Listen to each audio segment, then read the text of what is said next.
All right, so get this. Today's deep dive, Switzerland. Okay. We're talking Staubbach Falls.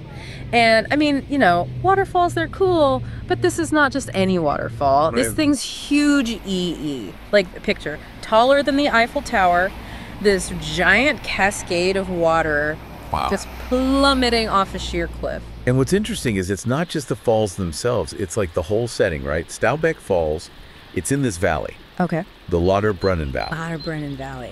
And that name, it actually translates pretty literally to many springs. And they're not kidding about that. Oh, no kidding. Our sources say something like 72 waterfalls in this valley. Yeah. 72. That's like waterfall heaven. Waterfall central. And, you know, the geology of this area, it kind of explains it. You've got these super steep cliffs. Yeah. You know, back in the day, glaciers carved those out. Oh, wow. And then all that water, right, Yeah. from the melted glaciers, rain, all that, it's got to go somewhere. That's true. Yeah. So you end up with just this, like, overabundance of waterfalls. Okay, but even with like 70 other waterfalls all competing for attention, this one, Staubbach Falls, still stands out. It's almost 300 meters high. It's unbelievable. It's kind of mind-blowing. Yeah. And the name Staubbach, it means dust stream. Yeah. Have you ever heard anything cooler? That's a really cool name. For good reason. Why? So all that water plunging, almost 300 meters down, it creates this mist, fine mist, almost like a dust, right? So you've got the visual, Yeah. the waterfall, but then there's this added layer Yeah. of, you know, Yeah. this mist that just kind of hangs in the air. It's like an atmosphere. Totally. Yeah. Like otherworldly. Okay, that's seriously cool. Yeah. So it's no wonder this place has inspired people, I mean, for centuries. And speaking of inspiration, we got to talk about this poet, right? Oh, yeah. Completely captivated by this place. Of course. We're talking Johann Wolfgang von Goethe. Goethe, okay. Yeah. He visited Lauterbrunnen Valley way back in 1779. Wow, so a while ago. Yeah. It made a big impression on him.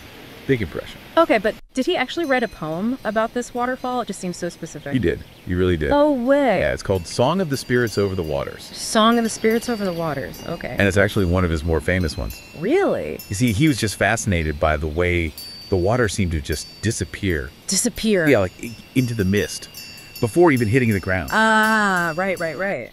And that created this image, you know, of transformation, the constant flow of nature. And that really resonated with him, like with his own, like, philosophical ideas. Yeah, it's like he looked at this waterfall and saw something more, like some kind of deeper truth about everything, you know? Right. Like, it wasn't just about the waterfall. It was about, like, the bigger picture. And that's what's so cool about this. It's not just, like, a pretty picture. Like Goethe's poem, it put Staubbach Falls on the map, you know? Oh, totally. Like, it's like he wrote, like, the original Instagram caption or something.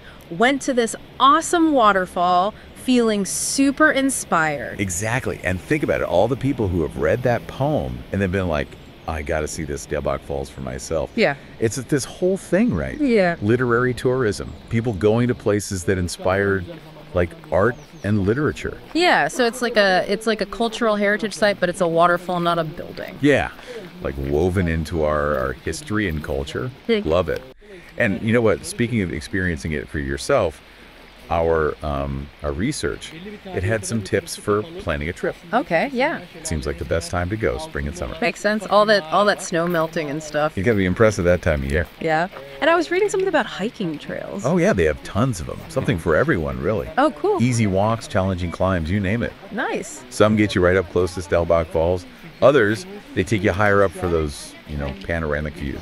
Wait, of the whole valley with all the waterfalls. Oh yeah, all 72. Imagine that. Okay, you've sold me. Staubbach Falls. Bucket list. Officially. Yeah. And hey, since we're there, right? Switzerland, maybe check out some other stuff in the Lauterbrunnen Valley too. Oh yeah, good idea. It's perfect for, like, the outdoor enthusiast type. If you're feeling really adventurous, you can go mountain biking, even paragliding. Really? Yeah, and the views from up there, I mean, whoa. Paragliding. Maybe not for me. I'm more of a I don't know, scenic train ride kind of person, you know. I hear you sometimes, like, a slower pace is the way to go for the best views. Right. And the Lauterbrunnen Valley, it's got that covered. Really? Oh yeah, the Jungfrau Railway. It's famous for a reason. What's that? So it, like, winds through the mountains. You get these amazing views of, like, all the famous peaks. Yeah. The Eiger, Munch, Jungfrau. Wow. Yeah, and you don't even have to wait for, like, the clouds to clear for the perfect paragliding moment or whatever. That's true. That's true. And it goes perfectly with breathtaking mountain views. What? Delicious Swiss food. Oh, now you're talking.